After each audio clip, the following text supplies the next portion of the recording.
আমার সাথে পড়েন আউযু বিল্লাহি মিনাশ শাইতানির রাজীম বিসমিল্লাহির রাহমানির রাহিম ওয়া ইযা কিলা লাহুম তাআলাউ ইলা মা আনসালাল্লাহু ওয়া ইলার রাসূল রাআইতাল মুনাফিকিনা ইয়াসুদ্দুনা আনকা সুদুদা। আমার সাথে পড়ুন সাদাকাল্লাহুল আযীম। সম্মানিত ভাইরা, আমি মহাগ্রন্থ আল কোরআনুল কারীমের সূরা নিসার 61 নম্বর আয়াত তেলাওয়াত করেছি। বাংলা মানেটা আপনাদের বলে দেই। এখানে আল্লাহ বলছেন, আর যখন তাদেরকে ডাকা হয় তোমরা আসো যা আল্লাহ নাজিল করেছে তার দিকে এবং রাসূলের দিকে, এই আহ্বান যখন তাদের করা হবে, নবী রাআইতা তুমি দেখতে পারবে মুনাফিকদেরকে, তারা কি করবে? ইয়াসুদ্দুনা আনকা সুদুদা, তারা পিছন থেকে কেটে পড়বে। তখন আর তোমার সাথে কেউ থাকবে না। যদি বলা যায় ইসলাম মানো, কয় মানি, কোরআন মানো মানি, নামাজ পড়ো পড়ি, হজ করো, কয় যে ইলেকশনের আগে যাওয়ার নিয়ত আছে, যাকাত দাও, কয় না দেই না কিন্তু আগামীতে দেওয়ার চেষ্টা আছে। তো সব কিছু করো, আসো জমিনে দিন কায়েম করি, পার্লামেন্টে কোরআন নেই, কয়রে মানি না। রাআইতাল মুনাফিক, এই মুনাফিকদের তুমি দেখবে, ইয়াসুদ্দুনা আনকা সুদুদা, ওরা পিছন থেকে কেটে পড়বে। সবগুলো মুনাফিক। সবগুলো কি? এ কথা আমি কই না, আল্লাহ কয়। এই ফতোয়া দিচ্ছে কে? আল্লাহ কয় সবগুলো মুনাফিক, সবগুলো মুনাফিক। সম্মানিত ভাইরা, তাহলে তাদেরকে ডাকা হচ্ছে আল্লাহর দিকে, কোরআনের দিকে। সালাত কায়েম করা ফরজ, যাকাত দেওয়া ফরজ, হজ করা ফরজ, ঠিক না? ওরকমের আকিমুদ্দিন, জমিনে দিন কায়েম করো, এটাও কি ফরজ। অথচ তুমি দিন কায়েমের ধারে কাছে নাই, এইটারে তুমি বানাইছো রাজনীতি। হোয়াট ইজ রাজনীতি? হোয়াট ডু মিন বাই রাজনীতি? রাজনীতি কি? আমরা সবাই রাজা, আমরা সবাই রাজা, আমাদের এই রাজার রাজত্বে, নইলে মোদের রাজার সাথে মিলব কি শর্তে, আমরা সবাই রাজা। এই গানের মানে বুঝেন? আমরা সবাই রাজা, আমাদের এই রাজার রাজত্বে।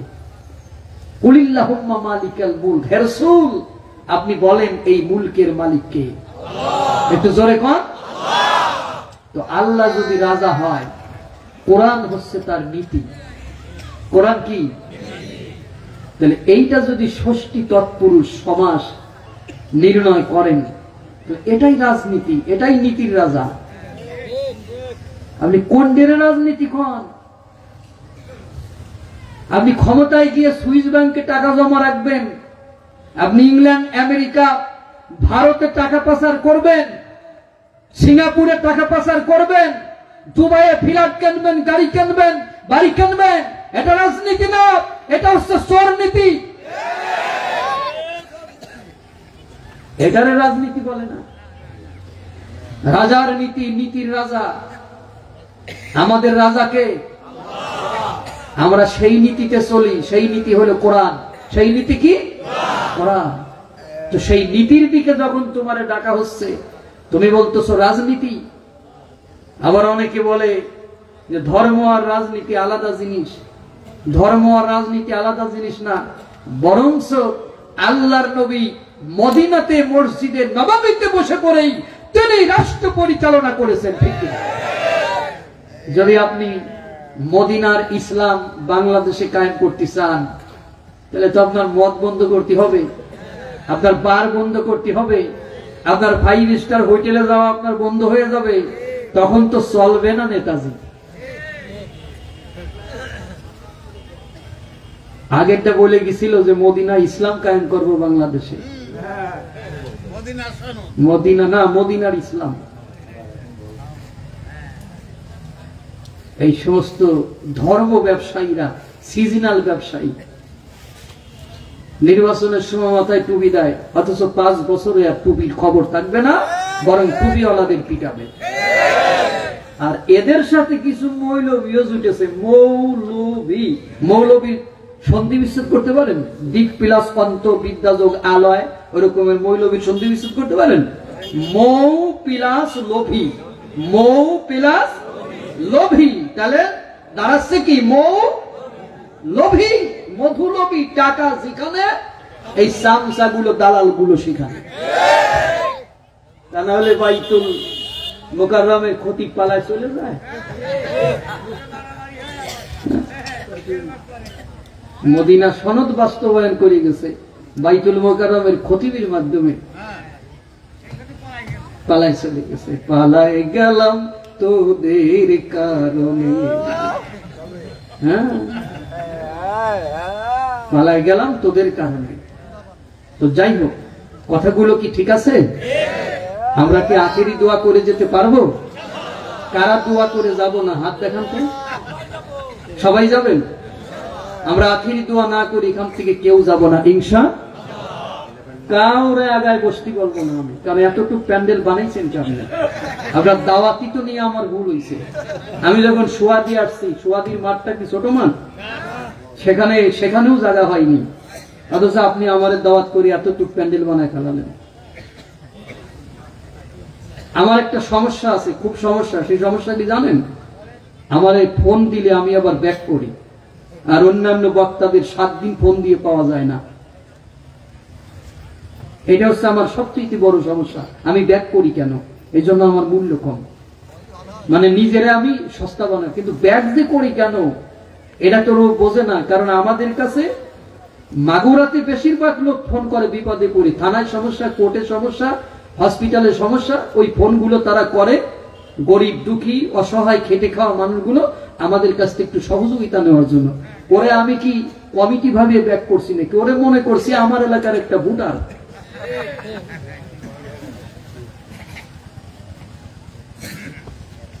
মহিলাদের প্যান্ডেলে জায়গা হচ্ছে না। আমার মা বোনেরা, আপনাদের চমৎকার কিছু গান গেয়ে আমি শোনায় দেব। আর আমার কাছে খবরও আছে আপনারা নাকি বসে বাদাম টাদাম খান, ওই জায়গায় একটা ডাস্টবিন বানায় ফেলান। আমি তথ্য নিছি, ইনভেস্টিগেশন করছি। আপনারা যেখানে বসেন, আপনারা অনেক সময় বাদাম খান, গল্প টল্প করেন, অনেক বু, মানে আমাদের এলাকায় বু বলে, বু মানে বু বোঝেন তো, বোন আর কি এরকমের আসে। এই তোর ছেলে কি করলো, মেয়ে কি করলো, কার সাথে বিয়ে দিছি, এই সমস্ত গল্প টল্প আপনাদের ওখানে হয়। এই কারণে অনেকে ওয়াজ শুনতে ডিস্টার্ব বোধ করে। আজকে কোনো আওয়াজ করা যাবে না। আর 3 আঙ্গুল জায়গাও যদি আপনার সামনে থাকে, আপনার আরেক বোনকে আপনি ছেড়ে দিয়ে বসবেন। আমার মা বোনেরা, তাহলে আমি আপনাদের কিছু মায়ের গজল শোনায় দেব ইনশাআল্লাহ। তাহলে আমার আলোচনায় আমি যাই, যে যখন তাদেরকে ডাকা হবে আল্লাহ এবং রসুলের দিকে, রাআইতাল মুনাফিকিনা, তখন তুমি মুনাফিকদের দেখতে পারবে, ইয়াসুদ্দুনা আনকা সুদুদা, ওরা পিছন থেকে আস্তে করে কেটে পড়বে। ও নবী, এইগুলোই হলো অরিজিনাল টাটকা মুনাফিক। এইগুলোই অরিজিনাল কি টাটকা মুনাফিক। তাহলে মুনাফিক চিনতে এখন আর আমাদের ইতিহাসের পাতা খোঁজার দরকার নাই। মুনাফিক এখন আমাদের মধ্যেই দেখা যাবে। কথা কোন ঠিক কিনা? মুনাফিক এখন আমাদের সমাজেই দেখা যাবে। এরপরে আল্লাহ রাব্বুল আলামিন বলেন, ফালা ওয়া রাব্বুকা লা ইউমিনুনা হাত্তা ইউহাক্কিমুকা ফীমা শাজারা বাইনাহুম সুম্মা লা ইয়াজিদু ফি আনফুসিহিম হারাজাম মিম্মা কাদাইতা ওয়া ইউসাল্লিমু তাসলিমা। না হে মুহাম্মদ, তোমার রবের কসম। কসম দিচ্ছে কার? আর একটু জোরে। না হে মুহাম্মদ, তোমার রবের কসম, ওরা ততক্ষণ পর্যন্ত মুমিন হতে পারবে না যতক্ষণ তোমাকে ফয়সালাকারী মেনে না নেবে। আগে আল্লাহ কইছে ওরা হলো মুনাফিক, এখন ওরা চিন্তা করতেছে মনে হয় আমাদের ঈমান আছে, মুনাফিক হইছি, ঈমান তো যায় নাই। এখন আল্লাহ কইছে ওদের ঈমানই নাই। কি নাই? আজকে কোরআনের আয়াত দিয়ে জাহির হবে। গলাবাজি করে অনেকে এখন বক্তব্য দিচ্ছে, বিভিন্ন জায়গায় মাইক ফাটা ফেলাচ্ছে, আবার মাঝে মাঝে চেয়ার ছেড়ে উঠেও দাঁড়াচ্ছে। ওই সমস্ত বক্তাদেরও বলি যে এক্সেস কোনো কিছু ভালো না, কোরআনের চর্চা করো বেশি বেশি, কারণ কোরআন দিয়ে মানুষের ব্রেনকে বেশি ওয়াশ করা যায়। কথাটা ঠিক কিনা? আল্লাহ কয় যে ফালা ওয়া রাব্বুকা লা ইউমিনুন, ও নবী ওরা কখনো মুমিন নয় হাত্তা ইউহাক্কিমুকা ফীমা শাজারা বাইনাহুম, ওদের পরস্পর মতবিরোধের মীমাংসার ক্ষেত্রে যতক্ষণ ওরা তোমাকে ফয়সালাকারী মেনে না নেবে নবী, ওরা ততক্ষণ মুমিন হতে পারবে না। শুধু মেনে নেবেই না, কিভাবে মেনে নিতে হবে?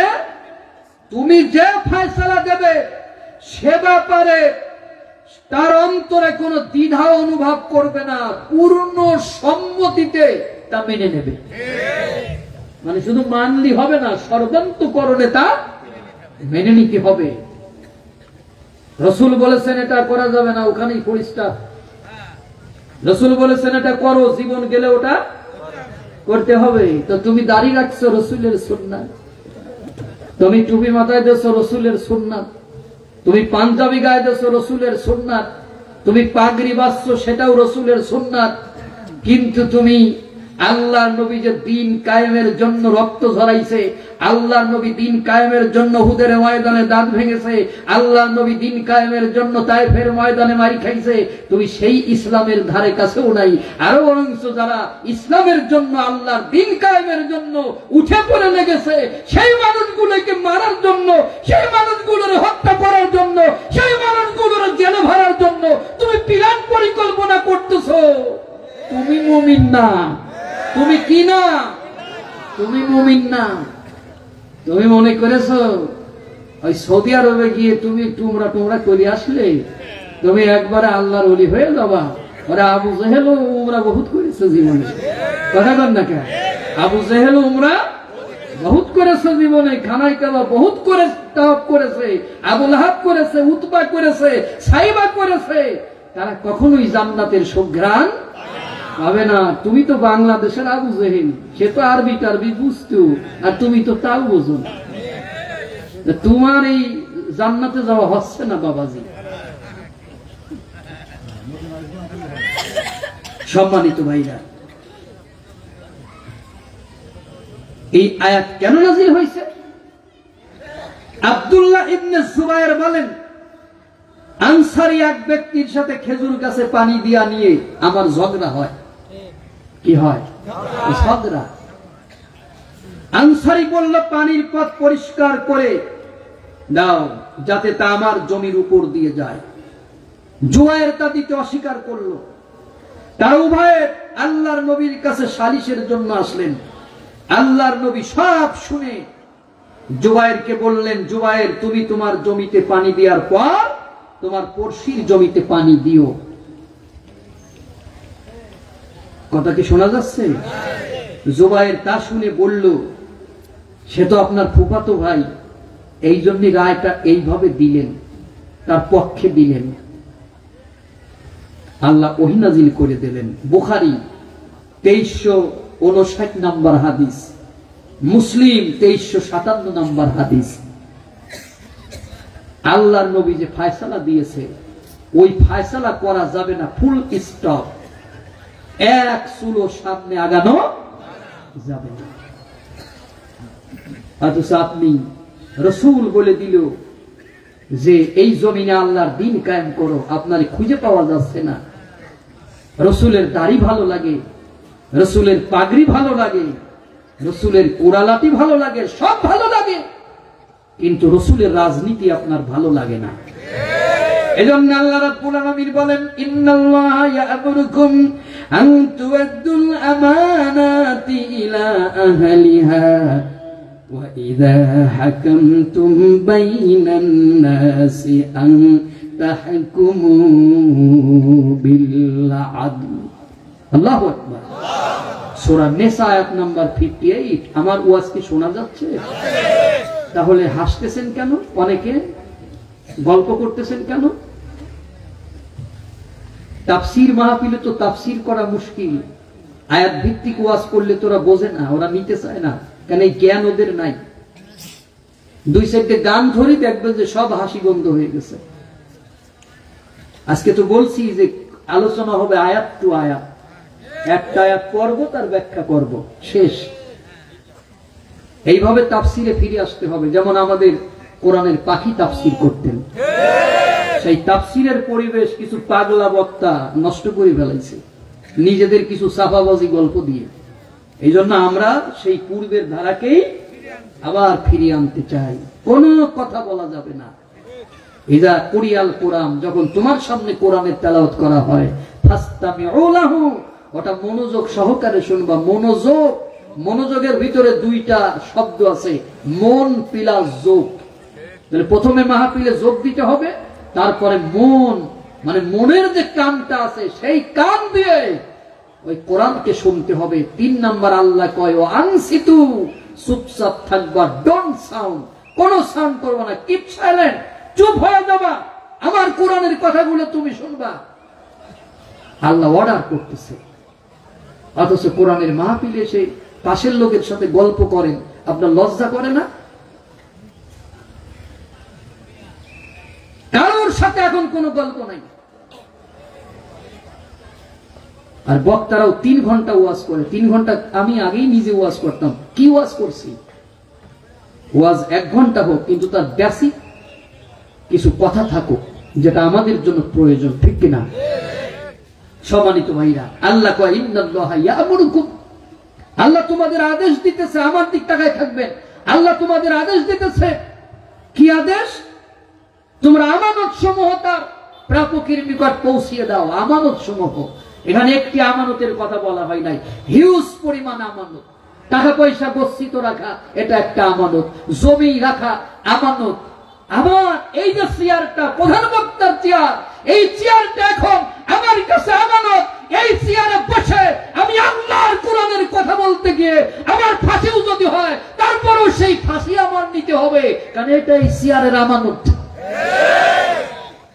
ওই চেয়ারম্যানের চেয়ারটা আমানত, ওই মেম্বারের মেম্বারিটা আমানত, ওই এমপি গিরি ওটা আমানত, উপজেলা চেয়ারম্যান ওটা আমানত, ওই জজ কোর্টে বসেছেন জজ আপনি, ওটা আমানত, এসপি অফিসে বসেছেন, ওটা আমানত। কথা কি বোঝা যাচ্ছে? তাহলে ওয়াইজা হাকামতুম, যখন তোমরা বিচার ফায়সালা করবে এই সমস্ত জায়গা বসে বাইনান নাস, মানুষের ভিতরে, আন তাহকুমু বিল আদলি, তখন তোমরা ন্যায় বিচার করবে। অর্ডার দিচ্ছে কে? এখন যদি আপনি ন্যায় বিচার পেতে চান কোর্টে, যদি আপনি ন্যায় বিচার পেতে চান এমপির কাছে, যদি আপনি ন্যায় বিচার পেতে চান উপজেলা চেয়ারম্যানের কাছে, যদি আপনি ন্যায় বিচার পেতে চান চেয়ারম্যানের কাছে, তাহলে সেই চেয়ারগুলোতে চোর, গুন্ডা, বদমাইশ, চাঁদাবাজ বসাইলে কখনো আপনি ন্যায় বিচার আশা করতে পারবেন না। এই জন্য আল্লাহ কয়, ওই সমস্ত চেয়ারগুলো তোমাদের কাছে আমানত, আমি আল্লাহর আমানত। ওই চেয়ারে তারে বসাবা যেই মানুষ সমাজের যোগ্য। কোন ফালতু লোকের বসাইয়ে ওই চেয়ার যদি তোমরা মর্যাদা হারিয়ে ফেলো, কিয়ামতের ময়দানে সবগুলোর আমি ধরবো। তাহলে ওই চেয়ারে আপনি কারে বসাবেন এখন আপনাকে ডিসাইড করতে হবে। কোন চাঁদাবাজ, কোন সন্ত্রাসীকে আপনি ওই চেয়ারে বসাই দিলেন। আমি প্রধান বক্তা, আমারে আপনারা নিয়ে আসছেন, আগে পছন্দ করেছেন আমার ওয়াজ মানুষ শোনে কিনা, আমার কথা বলার কেমন মানে অ্যাটিটিউড সেটা আপনি দেখেছেন, আমার কথা মানুষ মন দিয়ে শোনে কিনা, আমার কণ্ঠে সুর আছে কিনা, তারপরেই তুই চেয়ারটা আপনি বসাইছেন। তো এমপি গিরি যারে আপনি করতে দেবেন, আপনি দেখবেন না লোকটা মদ খায় কিনা, লোকটা চাঁদাবাজি করে কিনা, পিছনের দরজা দিয়েছে ঘুষ খাবে কিনা, জনগণের সন্তান মেরে খাবে কিনা, লুটপাট করবে কিনা, সন্ত্রাসী করবে কিনা, দেশের সম্পদ পিছাতে পাচার করবে কিনা। এইগুলি না দেখে আপনি যারে খুশি তারে টিপ মেরে চলে যাবেন। আল্লাহ কয় উশুরুল্লাযিনা যালামু, ওই জালেমদের ধরো, ওয়া আযওয়াজাহুম, ওদের বউদের ধরো, ওয়া মা কানু ইয়াবুদুন, ওদের যারা পাশে ছিল, ওদের পিছনে যারা স্লোগান দিয়ে বেড়াইছিল 5 টাকার 10 টাকার চা আর 5 টাকার বিড়ি পান খাইয়া, ওইগুলোর আজকে কিয়ামতের ময়দানে ধরে নিয়ে আসো, আমি সবগুলোর জাহান্নামে দিয়ে দেব। তার মানে 1 নাম্বার জালেম নেতা, 2 নাম্বার জালেম নেতার বউ, আর 3 নাম্বার জালেম নেতার অনুসারী। এ কি বানায় বানায় হচ্ছে নাকি? এ কি সাফাবাজি ওয়াজ হচ্ছে নাকি? এই আমাদের কিছু সাফাবাজি বক্তা বেরিয়েছে না, ওই সাফাবাজদের কারণে আজকে আমাদের বক্তাদের বদনাম হচ্ছে।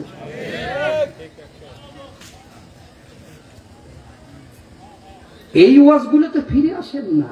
আমার ছোট ভাইদের বলি, এই যে এই যে ওর বয়স হলো 22 বছর আর আমি ওয়াজ করি 25 বছর, এই সবগুলো আমার ছোট ভাই। এই ওয়াজে ফিরে আসতে হবে। আপনারা এই যে যারা দায়িত্বশীল, আসলেই বলে দেবেন যে এই কোরআন খুলে ওয়াজ করো, সাফাবাজি বন্ধ করো।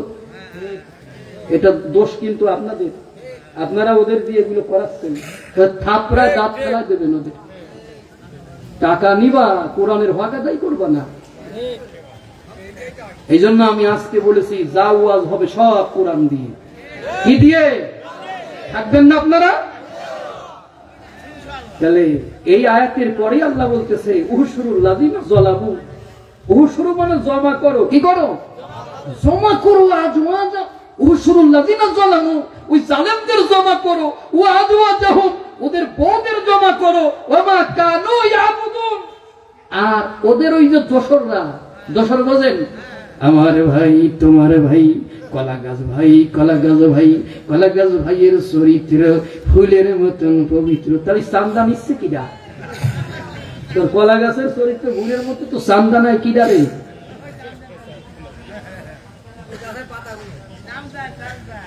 কেনে মানুষের কাছ থেকে লুটপাট কে করে? তুমি স্লোগান দিয়ে বেড়াচ্ছ অমুকের চরিত্র, লাকাদ কানা লাকুম ফি রাসূলিল্লাহি উসওয়াতুন হাসানা, তোমাদের জন্য উত্তম আদর্শ রাখা হয়েছে রাসূলের মধ্যে। কার মধ্যে? জোরে কোন? রাসূলের মধ্যে। তোরা দেখে যা, দেখে যা আমিনা মায়ের কোলে, মধু পূর্ণিমারি শ্বেতা চাঁদ দোলে। ঠিক না? মধু পূর্ণিমারি শ্বেতা চাঁদ দোলে, তোরা দেখে যা, দেখে যা আমিনা মায়ের কোলে। আমি দোয়া করি আল্লাহ এই গানটা যে লিখছে কাজী নজরুল ইসলাম, আল্লাহ তাকে জান্নাতের সর্বোচ্চ মাকাম দান করেন। আমি জাতীয় পুরস্কার পেয়েছিলাম কাজী নজরুল ইসলামের নজরুল গীতি গেয়ে। আমি যদি আরব হতাম মদিনা পথ, ওই পথে মোর চলে যেতেন নূর নবী হযরত। আমি যদি আরব হতাম মদিনা পথ, পয়জার তার লেখতো এসে আমার কঠিন বুকে, আমি ঝরনা হয়ে গলে যেতাম অমনি পরম সুখে। সেই চিহ্ন বুকে পরে পালিয়ে যেতাম কোহে তুরে, সেই চিহ্ন বুকে পরে পালিয়ে যেতাম কোহে তুরে। দিবানিশি করিতাম তার, দিবানিশি করিতাম তার কদম জিয়ারত।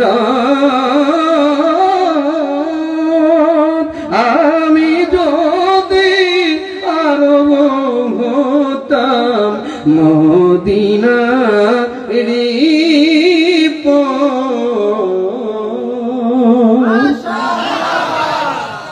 এগুলো কোনোদিন আপনাদের শোনাইছি নাকি? শোনাই, কিন্তু এগুলো আমি গান গাওয়া সহজ। দয়াল বাবা কলা খাওয়া গাছ লাগাইয়া খাও, এতদিন না খাইছো, এটা খুব ইজি গান, যে কেউ গাইতে পারে, কিন্তু এ গানগুলো গাওয়া খুব মাস্টারি ব্যাপার, এত সহজ না। পয়জার তার লাগতো এসে আমার কঠিন বুকে, আমি ঝরনা হয়ে গলে যেতাম অমনি পরম সুখে। এত সোজা গান গাবি, এগুলো গা, কি গাছ? বহুত এলোমেলো হয়ে গেছে মাহফিল, এই জন্য এবার নিয়ত করছি ওদের শুধরায় দেব, ওদের মাস্টারি করে শিখাবো ওয়াজ কিভাবে করতে হয় ইনশাআল্লাহ। বহুত হয়েছে, এগুলো বন্ধ করতে হবে, আর শ্রোতাদের মান ওইভাবে তৈরি হতে হবে। কথা কোন ঠিক কিনা? আপনারাই রিজেক্ট করে দিবেন এগুলো, কোরআন থেকে আলোচনা হবে ইনশাআল্লাহ। আসেন আলোচনায় যাই। তাহলে আল্লাহ বলেন আমানত দাও যোগ্য লোকের কাছে। কার কাছে? যোগ্য কারা? সারা বছর নামাজ নাই, নির্বাচনের আগে একটা ইলেকশনের টুপি কেনে।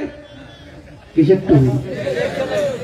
ইলেকশনের টুপি কিনে সৌদি আরবে গিয়া উমরা করে, বাংলাদেশে এসে সিলেটে যায়, কয় যে সিলেটের শাহজালালের মাজার থেকে এখন আমি রাজনৈতিক প্রচার শুরু করব, ইলেকশনের প্রচার শুরু করব। ওই গাধা জানে না শাহজালালের রাজনৈতিক চিন্তা চেতনা কি ছিল। ও গাধা কি জানে? শাহজালালের মাজারে গেল, কেন গেলি? শাহজালাল সিলেটের মাটিতে ছিল during the rule of king Gaur Govinda, a devoted Muslim Burhanuddin slaughtered a cow on the occasion of the Akika of his newborn son. গৌরা গোবিন্দর শাসনামলে বুরহানুদ্দিন নাম করে একজন ডিভোটেড মুসলিম তার ছেলের আকিকা উপলক্ষে একটা গরুকে জবাই করেছিল। এটাই ছিল বড় অপরাধ, কারণ ওয়ার্শিপ দ্য কাউ, তারা গরুরে পূজা করত, গরু ছিল তাদের মা। ধরে আনা হলো বুরহানুদ্দিনকে, গৌরা গোবিন্দ তার একটা হাত কেটে দিল, তার শিশু পুত্রকে কাট ইনটু পিসেস, কেটে কেটে টুকরা টুকরা করে ফেলে দিল। তখন দিল্লির সম্রাট একজন সাধারণ সৈনিককে সেনাপতি করে পাঠালেন, তার নাম হচ্ছে গাজী ছালাউদ্দিন। এই গাজী ছালাউদ্দিন যখন সিলেটের মাটিতে আসলেন, তখন পথিমধ্যে তার সাথে যোগ দিলেন প্রখ্যাত ওলিয়ে কামেল হযরত শাহজালাল ইয়েমেনি রাহমাতুল্লাহ আলাইহি। তিনি এসে দেখলেন যে সুরমা নদীতে কোনো নৌকা নাই, সব ডাঙায় তুলে ফেলেছে যাতে মুসলমানেরা পার হতে না পারে। উনি জায়নামাজ বিছালেন আর নদী পার হলেন। আমি ছোটবেলা একটা গান শুনেছিলাম, জায়নামাজ বিছাইয়া রে বাবা দিলা নদী পারি, তাই দেখিয়া গৌর গোবিন্দের পরাণ গেল উড়ি রে বাবা, পরাণ গেল উড়ি। সিলেট ভূমি ধন্য হইল তোমার পরশ পাইয়া, দোয়া কোন মোরে হযরত শাহজালাল আউলিয়া। উনি কি করলেন? জায়নামাজ বিছায়া সুরমা নদী পার হলেন। অনেকে বলে হুজুর এটা কি সম্ভব? অবশ্যই সম্ভব, কারণ অথেন্টিক দলিল আছে। সেই দলিল হচ্ছে কাবুস দুর্গ বিজয় হচ্ছে না, খায়বারের যুদ্ধ বিজয় হচ্ছে না, নবী বারবার সেনাপতি দিচ্ছে আর তারা ফেল মারতেছে। আল্লাহর নবী একদিন ঈশান নামাজ পড়ে বললেন, আমি আগামীকাল যার সেনাপতির দায়িত্ব দেব, সে আল্লাহরে বেশি ভালোবাসে, আল্লাহ তারে বেশি ভালোবাসে। হযরত উমর বললেন, সারা রাত আমার ঘুম হলো না, ফজরের আযান হয়ে গেল, আসসালাতু খায়রুম মিনান নাওম। আমি নামাজের জন্য গেলাম, নামাজ হয়ে যাওয়ার পরে নবী বললেন, আমার আলী কই? একজন বললেন আলীর চোখ উঠেছে, রাসূল বললেন আলী আমার কাছে নিয়ে আসো। দুজন সাহাবীর কাঁধে ভর করে হযরত আলী আসলেন। আসার পরে নবীর মুখের থু থু মোবারক আলীর দুই চোখের মধ্যে লাগায় দেওয়ার সাথে সাথে আলীর চোখের শক্তি যা ছিল তার থেকে আরো দ্বিগুণ বেড়ে গেল। নবী আলীর হাতে জুলফিকার তুলে দিয়ে বলা, আলী এই জুলফিকার নাও, আল্লাহ খায়বরের বিজয় তোমার হাতে দিয়ে দেবে। হযরত আলী জিহাদের ময়দানে গেলেন। বিপক্ষীয় সেনাপতি মুরাহাব দুর্দান্ত গতিতে ঘোড়া চালিয়ে হযরত আলীর সামনে এসে বলেন মায়সমুখা। আলী বলেন আলী বিন আবু তালেব। খোঁজের তুমি জানো না তোমার বাবা আবু তালেব আমার ঘনিষ্ঠ বন্ধু ছিল, তুমি এইখানে কেন এসেছো? আমি এমন একজন বীর, আমার সামনে দিকে কেউ মাথা নিয়ে ফিরে যাইতে পারে না। তুমি ওখানে স্ত্রীকে বিধবা করো না, সন্তানগুলো এতিম করো না, আমি তোমার সুযোগ দিচ্ছি, ফিরে যাও। আলী বলে মুরাহাব তুমি কারে ভয় দেখাতে চাও? তুমি জানো না এই পৃথিবীতে আল্লাহ গোটা কাফেরদের জন্য আমি আলীকে বাঘ তৈরি করে পাঠিয়েছি।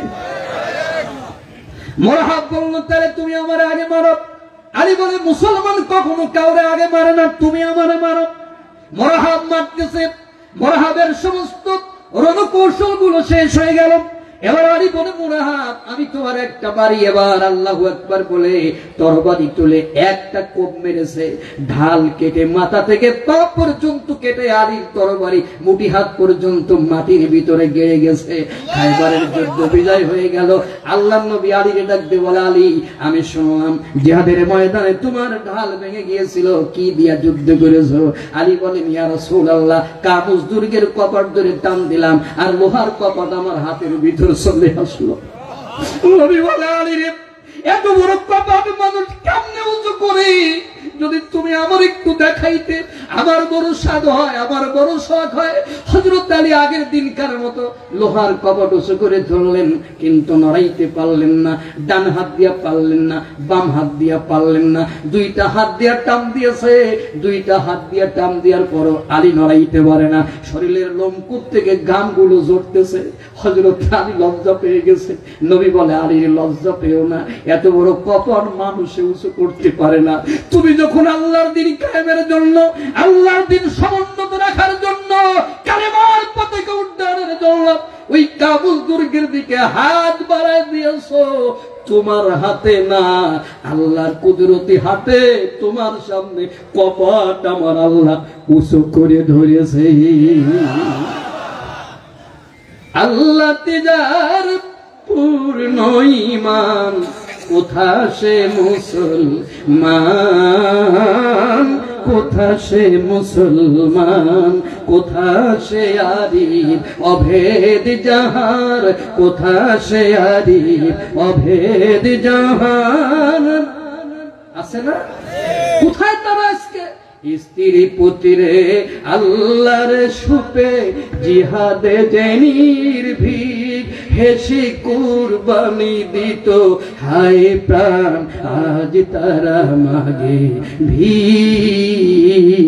কোথা সে শিক্ষা আল্লাহ ছাড়া ত্রিভুবনে ভাই করিত না যারা, কোথা সে শিক্ষা আল্লাহ ছাড়া ত্রিভুবনে ভাই করিত না যারা, আজাদ করিতে এসেছিল যারা, আজাদ করিতে এসেছিল যারা, হাতে নিয়ে কোরআন। কোথা সে মুসলমান, কোথা সে মুসলমান, কোথায় আজকে সেই মুসলমান? কোথায়? হযরত জাফর জিহাদের ময়দানে যাবে, স্ত্রীকে ডাকতে বলে বিবি আমি জিহাদের ময়দানে যাচ্ছি, তোমার যদি কোনো হক আদায় করতে না পারি আল্লাহর রাস্তায় মাফ করে দিও। নবী আমারে 2 নম্বর সেনাপতি বানাইছে, আমার পরে আরেকজন আছে। আজকে জিহাদের ময়দানে যে আমি শহীদ হয়ে যাব ব্যাপারে সন্দেহ নাই। সে জানতো যে সে শহীদ হয়ে যাবে, তারপরও পিছনে দৌড় মারতেছে না। আর আমরা যদি শুনি মরে যাব তাহলে বলবো একটু ছুটি দেবেন, পিসাব করি আসে। মা কোনা করি আরে মুসলমান, কি মুসলমান! আর আমার সন্তানগুলোকে দ্বীনের জন্য তৈরি করে দিও। স্ত্রী আল্লাহর দরবারে হাত তুলেছে, আমাদের বউরা হলে বলতো ঘরে আসিও। জিহাদ ঘরে করো, তুমি কোথায় যাচ্ছ আমারে ফেলাই? কারণ এখন তো বউ বউ না, বউ হলো ঘরের চেয়ারম্যান। এই দেখেন গলার আওয়াজ কমে গেছে, ভয় পাইছে। হলাম আমার ঘরে আমি পাবলিক, হলাম আমার ঘরে আমি পাবলিক, পরের মেয়ে চেয়ারম্যান। বিয়া করলাম কেন রে দাদা, বিয়া করলাম কেন? আমার ঘরে আমি পাবলিক, পরের মেয়ে চেয়ারম্যান। আরে ঠিক মানে বসেন, আজকে ঠিকই কি করি দেখেন। কোটসাদপুর ঢুকেছি তো নিয়ত করি যে কিছু একটা ঘটাবো, ঠিক কিনা? স্ত্রী আল্লাহর দরবারে হাত তুলে কয়, আল্লাহ তাআলা, আমি আমার স্বামীকে জিহাদ থেকে ফিরাবার জন্য দোয়া করি না, আমি দোয়া করি আল্লাহ আমার স্বামীকে জিহাদের গাজী বানায় আমার কাছে ফিরাইয়া দাও।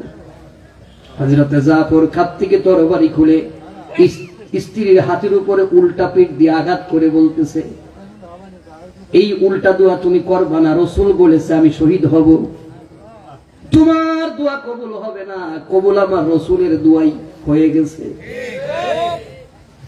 স্বামী কেমন, স্ত্রী কেমন?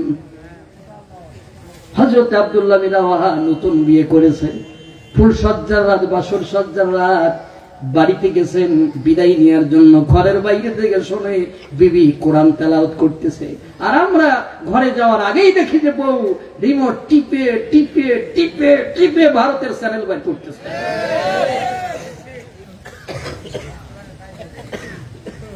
একটার পর একটা সিরিয়াল চলতেছে, একটার পর একটা সিরিয়াল চলতেছে। মনে করছিলাম যে 25 সালে এসে মনে হয় ভারতের এই চ্যানেলগুলো, আমি ভারতে অনেক ওয়াজ করতে গিয়েছি, অনেক হিউজ পরিমাণ, মালদা, মুর্শিদাবাদ, আবার শিলিগুড়ি, এই সমস্ত জায়গায় আমি অসংখ্য মাহফিল করেছি।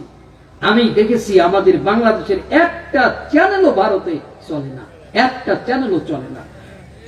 অথচ তাদের চ্যানেলগুলো আমাদের বউরা, আমাদের মেয়েরা দেখতেছে আর দেখতেছে, দেখতেছে আর দেখতেছে, সারাদিন দেখতেছে। কোরআন তেলাওয়াত কি করে শিখবে, কি করে শিখবে? হ্যাঁ, মেয়েরে কি কোরআন তেলাওয়াত করা শিখাইছেন? মেয়ে তো গিয়া বাগবাকুম কেড়ে নিলি আমার ঘুম, পার্কে পার্কে ঘুরে বেড়াইছে। কোরআন কখন করালেন? আলিফ বা তা সা শুরু করার আগেই ছেলে দেখতে চলে আইছে মেয়েরে, এক পাশে দাদি এক পাশে নানি, বলতেছে, ছেলের বাবা এসে বলে অথবা দুলা ভাই এসে বলে যে কোরআন পড়া জানো? দাদি কয় যে জানে না, মানে মুসলমানের ঘরে সন্তান এই প্রশ্ন করার সাহস পেলে কি করে তুমি? এখন সে প্রশ্ন করবে, ওর বুকের মধ্যে দুরু দুরু পানি মারতেছে, আল্লাহ আর যদি সেকেন্ড প্রশ্ন করি তাহলে তো নানি গলা চিপে ধরবে আমার। তুমি একটু সূরা ফাতিহা পড়ে শোনাও, আলহামদুলিল্লাহি রাব্বিল আলামিন আর রহমানির রহিম, ইয়াকা না'বুদু ওয়া ইয়াকা নাস্তাইন। তো কয় যে এই যে মাঝখানেরটা তো ভুলে গেছে, কয় যে ইন্টারভিউ বোর্ডে বসলে ওই একটু ভুলে টুলে যায়, এটি কিছু মনে না, জ্ঞানী ঠিকই পড়তে পারবে, আসলে ও কোরআন পড়া জানে না। ও স্টার জলসা দেখছে, জি বাংলা দেখছে, ও কি করে কোরআন পড়া জানবে? ওর পেট থেকে যেগুলো বেরোবে সবগুলো ওইভাবেই হবে, ওরা কোরআনের ধারে কাছে আসবে না।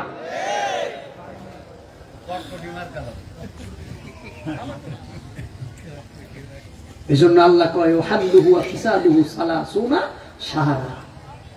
তোমার সন্তান ডেলিভারি করেছে, বুকের দুধ খাওয়াও, আর ফিডার কিনে আনছে বাজার থেকে। মহিলারা কি আমার ওয়া শুনতেছে?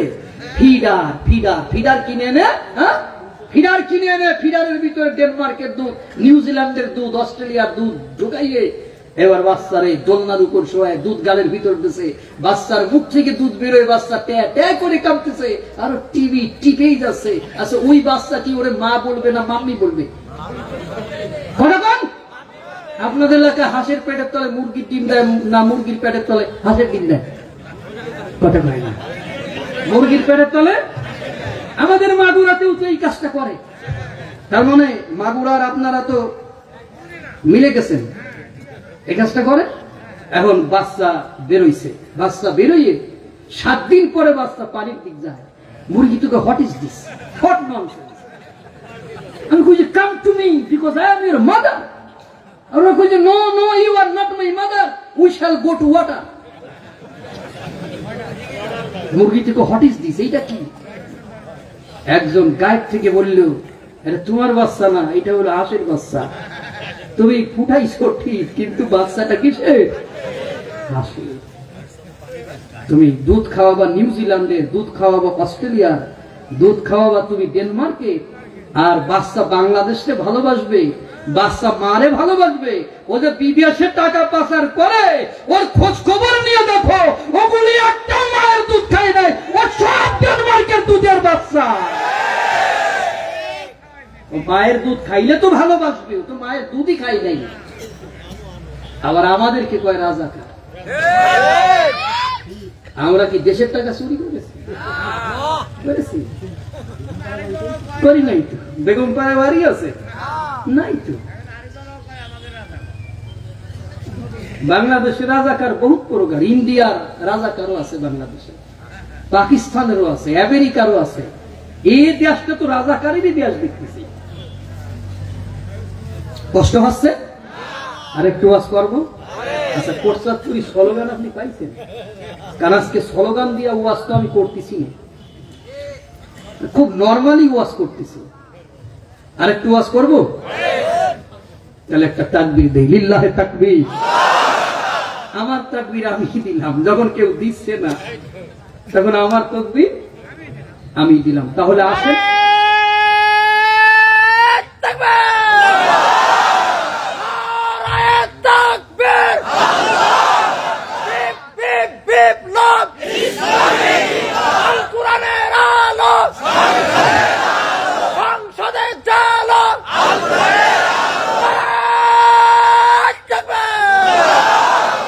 আলহামদুলিল্লাহ, ধন্যবাদ আমার ভাইকে।